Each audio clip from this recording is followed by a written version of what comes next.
and absorbs it to become a sense organ. This organ originally comes from the four fine elements and is called a tongue, which is shaped like a crescent moon. Hence this organ of perception is in constant search of taste. Because of the alternate conditions of contact and separation, their adhesion to the wondrous perfect mind results in feeling, the essence of which responds to touch and unites with it to become a sense organ. This organ originally comes from the four fine elements and is called a body, which is shaped like a trunk, narrow in the center. Hence this organ of perception is in constant search of touch. Because of the two successive states of creation and destruction, their adhesion to the wondrous perfect mind results in knowing, the essence of which clings to dharma and unites with them to become a sense organ. This organ originally comes from the four fine elements and is called an intellect, which is like perception hidden in a dark room. 122 Hence this organ of perception is in constant search of dharma. Thus, Ananda, these six sense organs cause the enlightened Bodhi to become subjective awareness, so that it misses its essence by clinging to falseness. This is why there is no substance of seeing in the absence of both light and darkness, no substance of hearing without both stillness and disturbance, no nature of smelling in the absence of clearance and obstruction, no taste without changing and unchanged conditions, no feeling of touch beyond contact and separation, and no prop for knowing in the absence of creation and destruction. You have only not to follow these states of stillness and disturbance, of contact and separation, of changing and unchanged conditions, of clearance and obstruction, of creation and destruction, and of light and darkness, and from these 12 worldly conditions, just root out any one of your 6 sense organs to disengage it from both inner and outer adhesion. As soon as it is subdued and brought back to the real, the latter's light will appear. When the bright nature manifests, the other 5 adhesions will be completely rooted out, and you will be free from wrong views created by the sense data. This light does not follow the sense organs but manifests through them, and so all the 6 organs function through each other. Ananda, do not you see in this assembly Anirudh, who is blind but sees, Upananda, who is deaf but hears, the goddess of the Ganges, who is noseless but smells, Gavampati, who does not taste with his tongue, and the god of Sunyata, who has no body but feels touch. This god of the void appears temporarily in the Tathagata light, since his body is, like, air and does not exist materially. He has realized stillness, dhyana, derived from the elimination of the second Vedana and third Sanjana aggregates, thereby achieving the peace of the Sravaka stage. And Mahakasyapa, who is here, succeeded long ago in rooting out the organ of intellect, thereby realizing perfect knowledge which does not derive from the thinking process. Ananda, if all your sense organs are rooted out, your inner light will appear. All transient sense data as well as the changing conditions of the material world will vanish, like ice melted by boiling water, and you will realize supreme Bodhi instantly. Ananda, if a man who sees with his eyes suddenly closes them, darkness will appear before him, screening all his 6 sense organs including his head and feet. If he then feels his body with his hands, he will discern his head and feet although he does not see them. This shows that his knowing is the same whether he sees something in the light or nothing in the dark. That which does not rely on the light to manifest is not affected by darkness. After all organs and sense data have vanished, why cannot you realize the perfect and absolute enlightened Bodhi? Expedient introduction on the One Mind. Ananda said, World-honored one, as the Buddha has said, the causal ground used as the ointment of departure in quest of reality should be compatible with the fruit ground.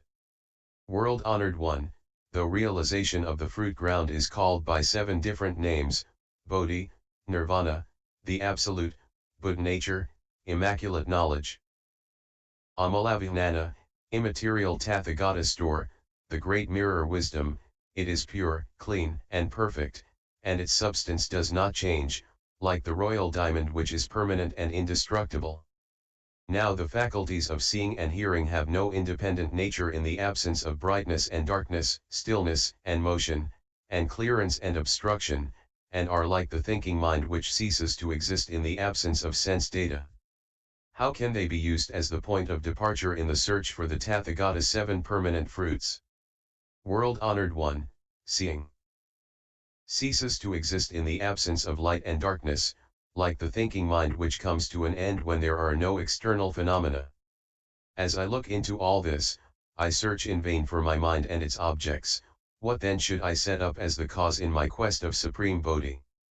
Does the Tathagata's previous teaching on the nature of seeing, which is profound, pure, perfect, and permanent, contradict your true words and become sophistry, as well? Will you please be compassionate enough to clear away my delusion and perplexity? The Buddha said, "You have widened your knowledge by hearing but have failed to get out of the stream of transmigration completely.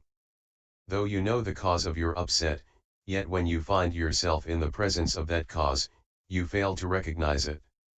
Lest your trustfulness remain incomplete, I will now do something to clear away your doubt and suspicion." The Buddha then ordered Rahula to ring the bell and asked Ananda, "Do you hear it?" Ananda and the others in the assembly replied that they did.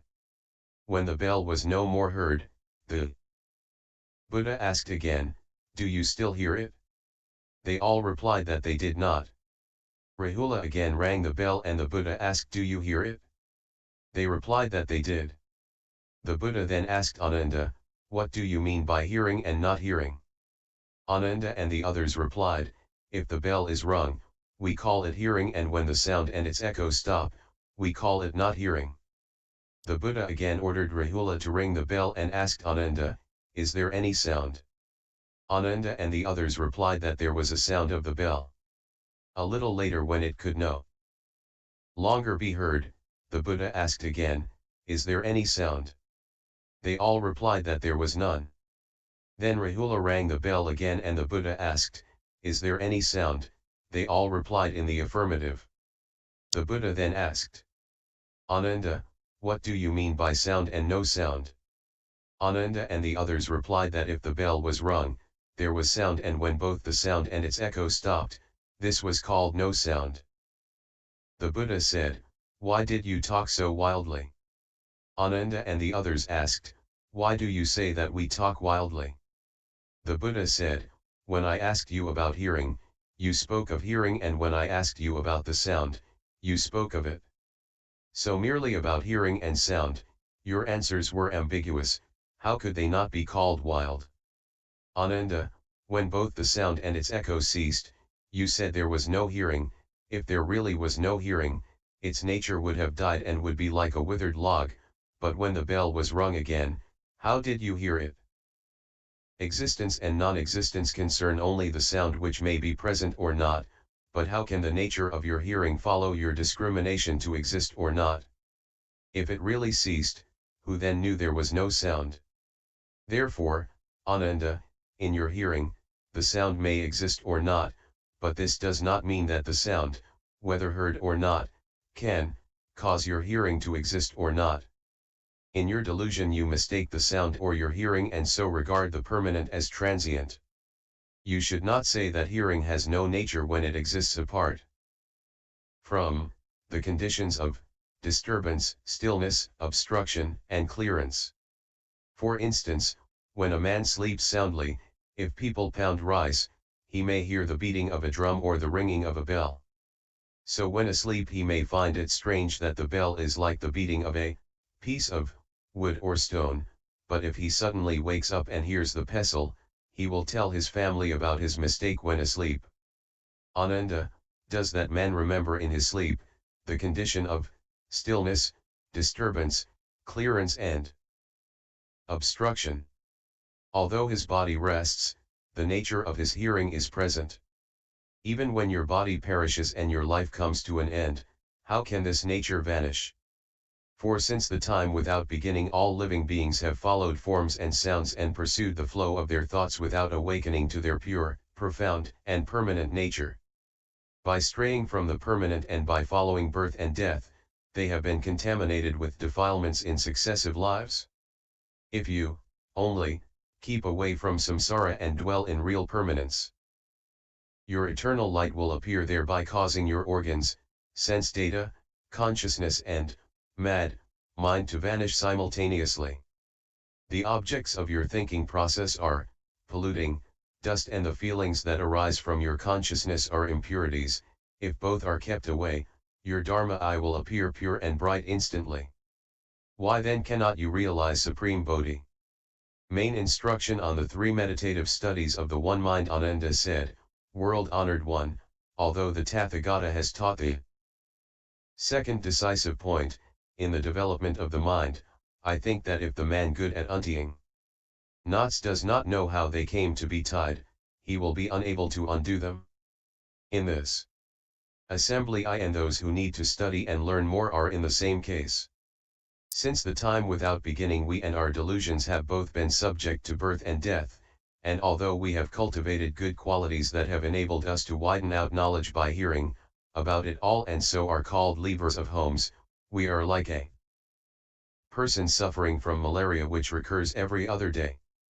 Will you take pity on us and save us from drowning? Will you tell us which of our bodies and minds are in a knot and how to untie it so that all suffering beings can escape from samsara and avoid falling, again, into the three realms of existence? After saying this, he and all the assembly prostrate themselves, shed bitter tears and eagerly awaited the Buddha's supreme revelation. The Buddha took pity on Ananda and those in the assembly who still needed to study and learn as well as on future living beings. In order to enable them to sow the cause of their future appearance in the world, as teachers, and so become the eye of wisdom, to guide coming generations. He extended his shining golden-hued hand to touch Ananda's head, and comfort him. Thereupon all Buddha lands in the 10 directions shook 6 times 123 and Tathagatas. Countless as motes of dust, sent out, from the tops of their heads, radiant rays of light which reached Jetavana to shine upon the Buddha's head. This had not been seen before by the assembly. Then Ananda and all those present heard countless Buddhas declare with one voice, "Excellent, Ananda, if you want to know about the innate ignorance that causes you to transmigrate in samsara, you should know that, the roots of your birth and death are your 6 sense organs. If you want to know about supreme Bodhi, it is these 6 organs that will enable you speedily to realize happiness in liberation and permanence in nirvana." Although Ananda had heard these dharma voices, he was still not clear about their profound meaning. So he bowed and asked the Buddha, "How can the same 6 organs cause me to transmigrate in samsara and be happy in absolute nirvana?" The Buddha said, "Ananda, both organs and their objects spring from the same source. Bondage and liberation are not two different things. Consciousness is illusory, like a flower in the sky. Ananda, your knowing originates from each phenomenon which takes on form because of your sense organs. Both form and seeing are mutually dependent, like 2 bundles of rushes that stand by leaning against each other. Therefore, if your intellect acts as the knower, this is the root of your ignorance, but, if it is free from seeing, it will be nirvana which is transcendental and pure. How then can the latter allow foreign elements to introduce?" To repeat his instruction, the Buddha read the following Gatha. True nature 124 is free from all phenomena 125 which are illusion by causes created. Noumena neither rise nor fall, but all phenomena are flowers in the sky. 126 The unreal reveals the real. But both are but illusions. 127 Since there is nothing real nor unreal, how can there be a subject and an object? 128 For between the two there is no true nature like the point where 2 rush bundles meet when set upright. 129 Tying and untying from the same cause arise. 130 While the saintly and the worldly are not dual. 131 Consider underlying nature at the point of meeting where both is and is not cannot be. 132 If you disregard it you are in delusion. If you awaken to it you are free at once. 133 6 knots are untied one after the other. When 6 are undone one vanishes as well. 134 Chose an organ that is all penetrating to enter the holy stream and attain Bodhi. Old habits flow like torrents in Alaya's subtle consciousness. Since the real yet unreal can create confusion I have refrained from revealing it to you. 135 If mind be set on searching for the mind, that which at heart is not illusion becomes illusory. 136. If you stop all grasping, then there is nothing real. 137. If what is not illusion ceases to arise, where can illusion be? 138. This is the profound lotus dharma, law. 139. The precious Bodhi of the royal gem. 140. The samadhi of seeing all things as illusion. 141. Which in a finger snap leads to the state beyond all study. The unsurpassed doctrine. 142 was followed by all Bhagavats in all directions, on the one path that to nirvana leads. 143. How to untie the 6 knots. Thus Ananda and the assembly listened to the compassionate Buddha's unsurpassed sermon and gatha, whose profound meanings were so enlightening and penetrating that their mental eyes were opened. They praised what they had never seen before. Ananda then brought his palms together, prostrate, and said, I have today listened to the Buddha's compassionate teaching, which revealed the pure, subtle, and permanent reality of the self, nature, but I am still not clear about how to untie the 6 knots one after the other, and what you meant by when the 6 knots are undone the one also vanishes. Will you again take pity on this assembly and future generations and teach us in order to wash our defilements away?